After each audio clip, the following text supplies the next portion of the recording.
This country, this is a country where tradition has been maintained. It's broken down in many places. People are very confused. But if you come to Turkey, there's much less confusion about what religion is. And the reason for that is that they protected this tradition. Their ulama did not allow these alien forces to come in and divide and conquer them. Because Allah says, وَلَا تَفَرَّقُوا. We forget that it's a prohibition to become sectarian in the Quran. It's a prohibition. There's nahi an tafarruq. Allah says, وَلَا تَفَرَّقُوا. How did the Muslims do that? They had no synods. They had no magisterium. They had no councils. How did they do that? If you look at the Jews have certain rabbinical councils that meet together and decide what's orthodoxy and what's not. If you look at the Christians, they had councils. They had the Council of Nicaea, the Council of Chaldea, they had the Council of Alexandria. They had all these different councils. They come together and they meet, and their bishops discuss what's going to be doctrine. And they hash it out. And then they come to certain agreements, and some of them disagree, they become heretics or heterodoxic. Right? And that's how the Muslims had none of that. There's no councils. There's no synods. There's no magisterium. How did they come to these agreements? This is a miracle of Islam. The providential hand that is taking care of this religion is so evident to anybody that's willing to openly look at it. How did they agree that there were, the Sunni community agree there are 4 basic madhab? How did they agree to that? Despite the fact we had dozens of madhabs. What happened to Layth?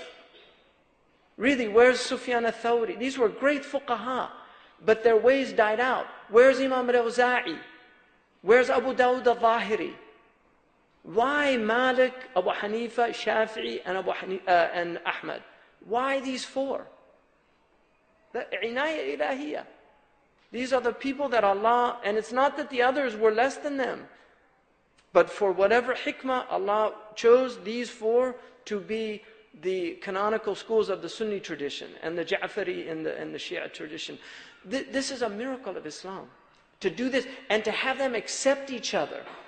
The fact that they had 4 mihrab in the Kaaba is a miracle of Islam. That they weren't fighting each other. And if the Maliki was late for his Dhuhr prayer, he would, if the Shafi'i was late for the Dhuhr prayer, he would pray with the Malikis. If the Shafi'i, the Hanafi, and the Hanbali were late for their Asr prayer, they would pray with the Hanafis. If they were late for their Fajr prayer, they would pray with the Hanafis. And this wasn't because they were sectarian. They had 1 mihrab in Medina. People say, oh look, they got to a point, there was so much sectarianism, they had 4 madhab. No, it was pre-microphone. Kaaba is a big place. There was space for everybody. And that was the sa'at al-sudur. They had big breasts. And they let everybody pray there. Each madhab was honored. The Hanafi obviously got the biggest one because the majority were Hanafi. And the Shafi'i at one point also very big. The Maliki small, and then the Hanbali was very small because there were very few Hanbalis. But each was honored. And then in the Aqidah, you look at the Aqidah schools that were transmitted. The lots of debates. How did they agree on these things?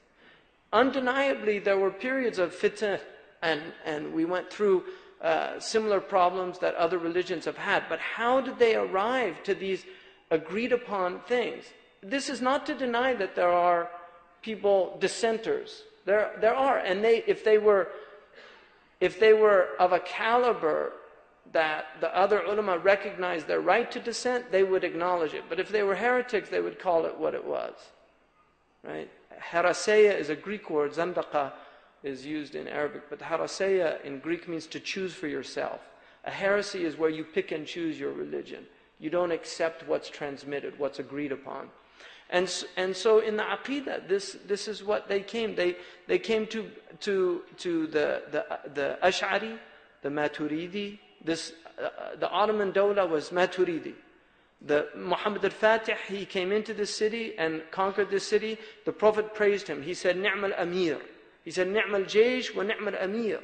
Ni'mal Amiru Amiruhum wa Ni'mal Jaysh Jayshuhum.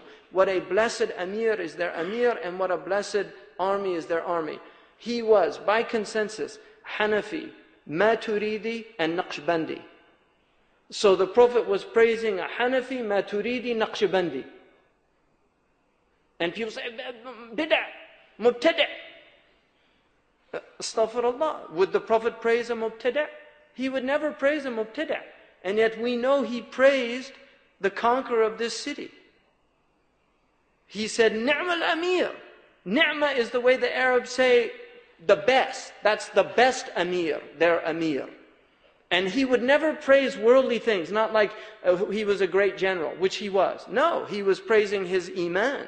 He was praising his Aqidah. He was praising his practice because he was Imamun Adil, and sab'atun yadhilluhum Allah yawma la dhilla illa dhilluhum. 7 are given the shade of Allah on the day of judgment when there's no shade except Allah's shade. The first, Imamun Adil, a just ruler. That's how high their maqam is. A high ruler. The dhikr of the umara is adal. That's their dhikr, to practice justice. They don't have to do a lot of subha, even though he did, or do a lot of tilawa, even though he did. Qiyam, they don't have to do any of that. If they're just, that's their dhikr. And they reach these high maqams. So that was who he praised. So this transmission. And then the third area, this is Iman, Islam, and Ihsan. How did they agree on the way of Imam al-Junayd? Imam al-Junayd is Imam by consensus. Imam al-Ta'ifatain. No Sunni can yat'anu fi... Dr. Omar, you're here, is a much greater scholar than I am. You know, I'm astaghfirullah, not even put my name under scholarship, but student of knowledge. But Dr. Omar, Imam al-Junayd, anybody disagree on him from the Sunni tradition? Do you know? Nobody. Ibn Taymiyyah praises him, everybody praises him. He's Imam al-Ta'ifatain. He was a great scholar in his madhab of Thawri. He was a great scholar, and he was a great Sufi. And his tasawwuf spread because one of his students was the single most important narrator of Abu Dawood's Musnad. So when Abu Dawood, the Sunan of Abu Dawood, when he went to Mecca and began transmitting the Hadith, he taught Imam Junayd's teaching there, and it spread all over the world. So in Morocco, the little children, they learn fi aqd al-Ash'ari wa fiqh Malik wa fi tariqat al-Junayd al-Sadiq. And that's what they all learn. The aqid of Imam al-Ash'ari, the fiqh of Imam Malik, and the way of Imam al-Junayd. And this was Islam, Iman, and Ihsan. And people say, you know, where is that? Where's tasawwuf in Islam? Where's the word? It's a technical term. It's a technical term. Just like mantiq, kalam, fiqh. Fiqh is a technical term. People forget that. All the hadiths in which the Prophet uses fiqh, he did not mean jurisprudence. He meant understanding. مَنْ يُرِيدِ اللَّهُ بِهِ خَيْرٍ يُفَقِّهُ فِي الدِّينِ. He gives them an understanding of the religion. They use it later, and the books of fiqh always begin with that hadith, because it's tafa'ulan, tabarrukan. But the original meaning of that, you look in the commentaries of hadith, it meant يُفَهِّمُهُ فِي الدِّينِ. And the Sahaba knew that رُبَّ حَامِرِ فِقْهٍ لَيْسَ بِفَقِيهٍ. Sometimes somebody who walks around with a lot of information in his head isn't a faqih. They have all the outward, what Imam al-Ghazali calls al-mutarassimun.